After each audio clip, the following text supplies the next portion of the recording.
epilepsy warning for flashing lights and colors.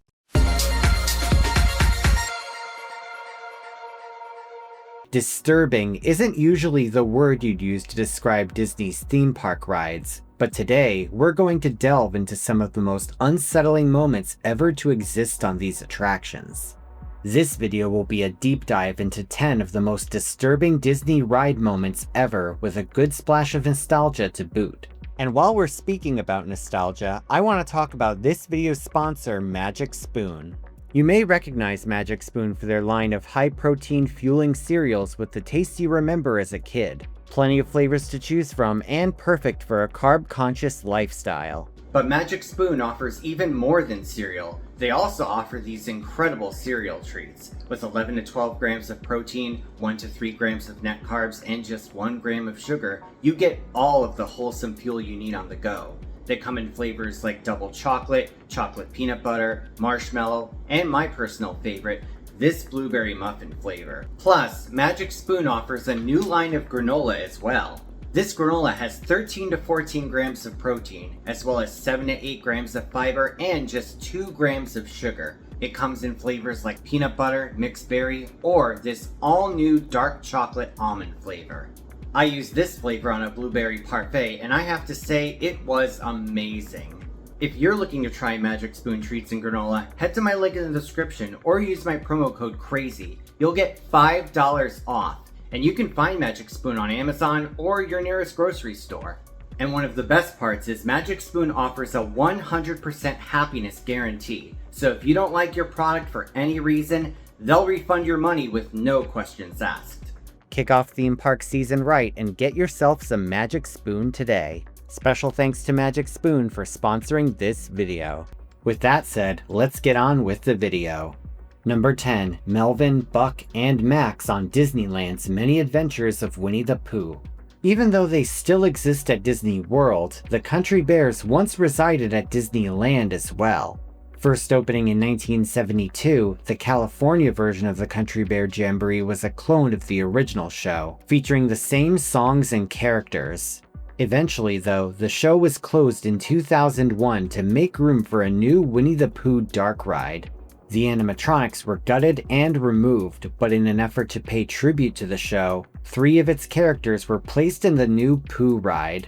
In the original attraction, there were 3 talking mounted heads. Though these animatronics were discarded, Imagineers took the non-animatronic replicas from the nearby mile-long bar and placed them on the Winnie the Pooh ride as a fun Easter egg. After the Heffalump and Woozle scene, all you have to do is look behind you and there they are. Some say they're a fun little secret to spot, but others find them unsettling. These characters, who have nothing to do with Winnie the Pooh, feel out of place, and there's something creepy about them just hanging on the wall in the darkness like that. It doesn't help that many of the photos of them were taken with the flash on, making them look like an abandoned relic of the ride, even though they were deliberately placed there. But what do you think? Is this a cool secret, creepy, or both? Number 9. Big Red from Animal Kingdom's Kilimanjaro Safaris. On this ride, guests board custom-built GMC trucks and are taken on a leisurely safari through large connected animal enclosures. Nowadays, the experience is meant to mimic a real safari, with tour guides and plenty of photo opportunities. But when it first opened, the ride originally had a story to it. In an effort to bring attention to poaching in Africa, a story was created involving an elephant named Big Red and her calf, Little Red. Somewhere along the ride, the tour guide is informed that poachers have captured both elephants, and it's up to guests to stop them. Towards the end of the ride, you actually saw Little Red in the back of the poacher's truck. Another cast member played the role of the warden confronting the poachers. Guests are told that they saved Little Red and that Big Red is going to be okay. But this wasn't the original ending. Before the park officially opened to the public, cast member previews were held. This allowed Disney employees and their families to experience the park before the general public did. On Kilimanjaro Safaris, the Big Red storyline took a dark turn. At one point, the vehicles came across Big Red lying on the ground, presumed to have been killed by the poachers. Apparently, Disney commissioned art company MK Sculpture to create the mock elephant. and there are actually photos of Big Red from the development process. However, the statue would not make it to the park's grand opening. To no one's surprise, early guests were horrified at how dark the ride was, and Disney received numerous complaints from cast members as well as their friends and families. So before the park's official opening, the dead elephant was removed, and unfortunately, I was unable to find out where it ended up. Eventually, the Little Red portion was removed in 2012 and replaced with a zebra exhibit. Nowadays, the animatronic resides at Cast Connections, an employee-exclusive outlet store at Walt Disney World. Number 8. The Orange Stinger at Disney's California Adventure.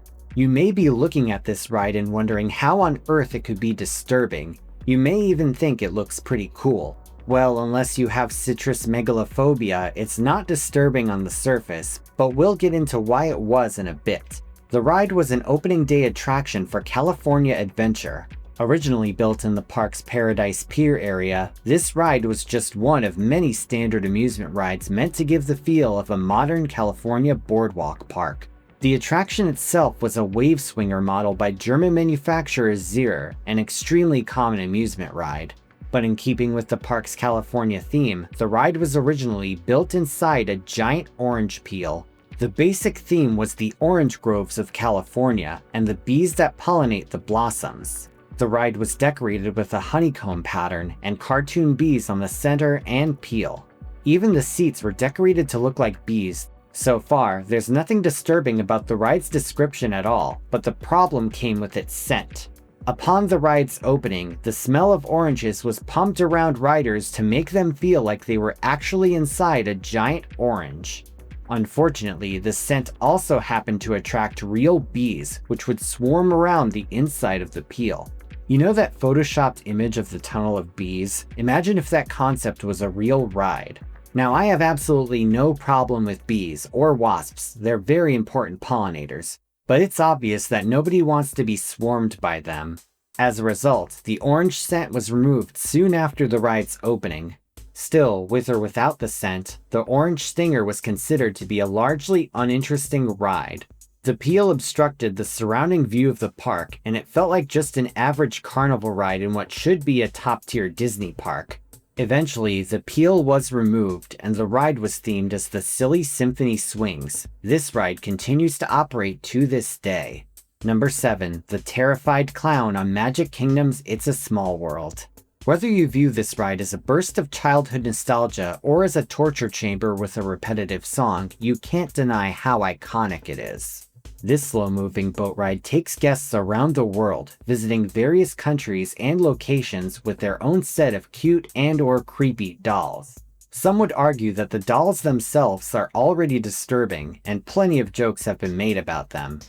But at one point in the attraction's history, one moment stood out as feeling off. Towards the end of the course, guests enter a joyful amusement park setting, complete with rides, hot air balloons, and clowns. Two of these clowns ride in a hot air balloon. Nowadays, there's nothing out of the ordinary here, just two happy clowns enjoying a ride. But a while back, one of the clowns was far from happy. Until about 20 years ago, one of the clowns was frowning and holding a sign with the word "help" on it. And no, this image was not a Photoshop, because here's some actual footage from a while ago that proves the clown was there. Nobody really knows the meaning behind this sign, but some have suggested that the clown was either afraid of heights or was tired of the song. On the other hand, maybe it's some kind of existential crisis and the clown is actually sentient. Now that would be a solid Black Mirror episode. Number 6. The Hell Scene on Mr. Toad's Wild Ride. Though it no longer operates at the Magic Kingdom, this chaotic dark ride still operates at Disneyland. Based on the 1949 film The Adventures of Ichabod and Mr. Toad, this ride centers around a wealthy, eccentric toad with an obsession for driving recklessly and destroying property. At first, he wreaks havoc with his horse-drawn carriage, but after seeing a motor car, he grows insanely obsessed with them, making car noises and huffing exhaust fumes. After selling his estate to unknowingly buy a stolen car from some weasels, he gets arrested for theft and for reckless driving, both of which he is sent to prison for. Believe it or not, the movie doesn't actually show Mr. Toad driving the car. It simply cuts from him sneaking out of his room to newspaper clippings of him being arrested. So this ride is meant to show what happened after he bought the car, supposedly. Like early Disney attractions, Mr. Toad is not seen during the ride, and guests are meant to experience the story from his perspective. During the course of the layout, guests' vehicles swerve around the English countryside, driving through buildings and almost running over several people. This ride is pretty much the definition of wacky and zaning, with vibrant scenery, tons of gags, and colorful characters. But despite the ride's silly tone, it doesn't exactly end well. In the original film, Mr. Toad is sentenced to prison, but is later exonerated after it's proven he didn't intentionally steal the car. On the ride though, he gets no such happy ending. Towards the end of the course, guests enter a courtroom where the prosecution declares that Mr. Toad is guilty. Immediately afterwards, the cars face an oncoming train head-on and crash right into it. Immediately afterwards, you enter the Gates of Hell, also known as the home for infinite losers. Here, you're surrounded by flames, along with small devils, a demonic district attorney, and some kind of dragon-unicorn hybrid, none of which appear in the movie. And at this point, the ride just ends. Mr. Toad is doomed to eternal damnation, all while cheerful music plays in the background. Many have wondered why this darker ending was chosen over the original, but apparently it was meant to give the ride a more exciting finale, and it was approved by Walt Disney himself. According to legendary Imagineer Bill Martin, "I remembered the meeting where we thought of the train coming at you idea. That was a catch-on gag. The last effect at the end of a ride that sends you to hell. The idea of going to hell through the devil's mouth, through the jaws of hell, was okay with Walt at the time too." As described in E-Ticket magazine, although nobody is taking it seriously, there is a definite you play you pay kind of message. In the film, Toad must atone for his mania, his damage to property, and his flaunting of the law. Much of this story is in today's version of the attraction, but even in the early Mr. Toad ride, the message was clear. Like Toad, as motorcar drivers, we shouldn't have been so crazed, gone so fast, crashed through so many barriers, and had so much fun on our wild rides. We disobeyed the signs, the cops, took every wrong turn, and merrily made every wrong choice. And so met disaster and went down to hell. So basically, while Mr. Toad didn't intentionally steal the car, he still endangered countless lives with his reckless driving. Play a stupid game, win a stupid prize. Number 5. The Mutilated Knights on Animal Kingdom's Discovery Riverboats. During its development, Animal Kingdom was once intended to have a land named Beastly Kingdom. This would have been themed to mythical creatures, with a plethora of attractions based on animals like unicorns and dragons. Though this land didn't open with the park, officials plan to eventually add it in during a later phase. To tease it, a few mythical elements were added to the park's transportation boat ride, Discovery Riverboats. These elements included a unicorn statue and a fire-breathing dragon. There wouldn't be a dragon animatronic due to budget cuts, but as guests passed by a cave, a flame shot out of it, implying that's where the dragon was. When the ride first opened, this scene was much more gruesome. Along the rock formations of the cave, there were originally knights that were mutilated in various ways. Some of them were melted by the dragon, while one of them was flat out impaled on a stick. Perhaps the dragon was trying to make himself a kebab. I would make a Monty Python reference, but Yesterworld already did that in his video. Just like Big Red, these knights were considered to be too dark and violent for the park, and so they were removed after cast member previews. Number 4. The Anglerfish on Disneyland's Finding Nemo Submarine Voyage. Most of this ride is a gentle retelling of the world-famous Pixar film. Though it unfortunately lacks underwater animatronics, its colorful visuals and projection effects still make it an appealing experience. However, one moment provides a sudden jolt into nightmare-fueled territory. At one point, your submarine sinks into the blackness of the deep ocean. Here, you're surrounded by eerie silence and just a few flickering lights. Then, all of a sudden, you're face to face with a swarm of horrifying anglerfish. Although these are statues and not animatronics, the flickering lights helps give them a sense of life. With jagged teeth and soulless blank eyes, they stare directly into the portholes, looking at you like you're a delicious plate of Nashville hot mozzarella sticks and ranch dressing. You can definitely qualify this as grade A submechanophobia. Number 3, the ghost host at Magic Kingdom and Disneyland's Haunted Mansion. Though the Haunted Mansion is largely considered to be a lighthearted, spooky affair, one element of the ride has proven to be one of the most dark and disturbing in Disney history. As part of the Haunted Mansion's pre-show in Florida and California, you enter the famous stretching room, where the walls appear to stretch, revealing darkly humorous portraits. A character known as the Ghost Host welcomes you to the Haunted Mansion, inviting you to become ghost number 1000.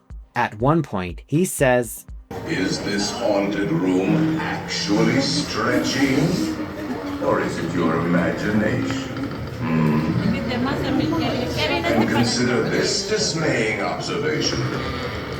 This chamber has no windows and no doors. Which offers you this chilling challenge to find a way out."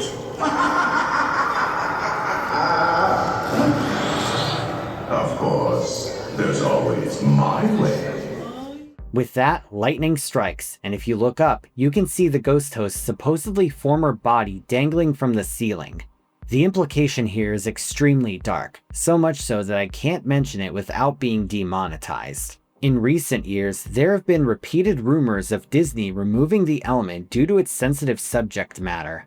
But so far, it remains in place, and there's no sign of its removal. Number 2, all of Snow White's adventures at Magic Kingdom. Yes, pretty much every element of this ride is terrifying. When Magic Kingdom opened in 1971, it brought along a fresh new Snow White dark ride. But instead of simply taking a ride through the film's plot, this was a full-blown horror show. Here, guests played the role of Snow White, dodging her jealous stepmother who's looking to take her out at every turn. Things started innocently enough at the wishing well, but upon entering the Queen's dungeon, the true terror began. In the first jump scare, the Queen spun around from her mirror to suddenly reveal herself in her peddler's disguise. From there, you're plunged into the dungeon with talking skeletons that warn you to go back. As the Queen tries to get you to eat the poison apple, you run into the woods. Terrifying trees lunged forward, logs turned into monsters, and the Queen's laughter echoed throughout. When guests reached the dwarves' cottage, a moment that should have been a reprieve, the interior was warped into something unsettling. Here, you can see distorted, disturbing houseware and a ghost looming above the staircase. Over and over again, the Queen offered the poison apple, popping out constantly. Eventually, though, she gets impatient with the apple plan and decides to just crush Snow White with a giant diamond. With strobe lights and cackling laughter, the Queen apparently succeeds in killing Snow White. Not exactly a happily ever after ending. Reportedly, this ride got more complaints than any other Disney attraction, leading to its eventual removal and replacement with a tamer ride. If you want to learn more about this attraction, I recently did an entire video on its history, which I will link in the description, and create an info card for. Number 1. The half-eaten zebras on Kilimanjaro safaris. Yes, this is another element of Kilimanjaro safaris that was removed. But I just had to include it separately because it was just that disturbing. And to no surprise, it made the number 1 spot. In cast member previews, the lion's feeding area was actually decorated with a sculpture more gruesome than Big Red, several sculptures in fact. This sculpture, which I can't show without being demonetized, was revealed by WDW Magic user DJ Ali999. It is meant to resemble a half-eaten zebra. Its legs are mangled and broken, its bloody flesh is visible, and its ribcage and other bones are exposed. The point of this sculpture was to make the safari seem more realistic, as if real lions had actually attacked and eaten zebras. Of course, this wasn't going to fly with families, and even Michael Eisner himself apparently thought it was way too much. So far, I was only able to find one image, which I will link in the description, but if you have any other information about these sculptures, feel free to let me know in the comment. Now it's time for the comment shoutout program. This is where I take 5 random comments from my previous video and read them out. These comments come from my video on the Sky Sling. Lessoverse8710 says, stress from vortex shedding has long been known as a problem affecting tall cylindrical metal structures, such as factory chimneys. I'm a bit surprised this wasn't anticipated. Andy Hinkle says, I worked at Frontier City for 10 years. We had the Skysling model. During one major ice storm with strong winds, the park was closed, but you could still hear the chains violently slapping at the top and see the tower swaying hard in the wind. We were convinced it was going to collapse. Honestly surprised it never did. Some of us even had recurring nightmares for years, literal sleeping nightmares of the tower giving way. The ride was frequently down, usually because S&S wouldn't send parts in a timely manner or delayed shipments for months. 9999 Indigo says, finally, somebody covers a ride I've actually ridden. The Frontier City version was super spooky with the tower swaying in the wind constantly, but at the same time it was one of the smoothest, painless rides there.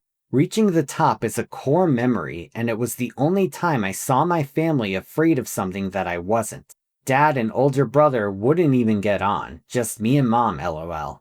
Tara Hansel 2904 says, commenting from over the pond, I actually grew up an hour from Fantasy Island, and when I saw the start of this video, I couldn't remember if I remembered seeing this ride in a fever dream. I was a small child at the time, so I never rode, but my sister did and said it was unlike anything she's ever done. And Katie and Kevin Sears 7724 says, Northern Ohio weather will always find a weakness if it exists. If you want to see your words in my next video, leave a comment down below and it may be selected.